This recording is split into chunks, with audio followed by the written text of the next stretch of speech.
When installing a new starter, you must be aware of the location of the drainage holes. The location of the drainage holes vary from model to model. If the drainage holes aren't in the right location, this can cause the starter to take on water. With no way to get out, water causes corrosion of the solenoid and contaminates the starter. All of this can lead to early failure. Both the 38MT and 39MT starter models have 6 drain holes. When installing either model, you need to make sure that at least one drain hole is facing down.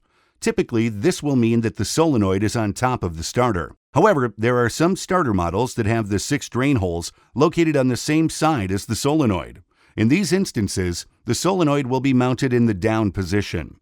Additionally, many of the 39MT starter models have a rotatable flange mounting ring.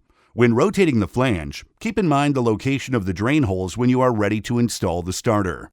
On the 42MT straight drive starters, some applications have a drain hole located in the lever housing. These starters will never be used on a wet clutch application. They are only used on dry clutch applications. If installing a 42MT starter with a drain hole, the solenoid will be in the down position.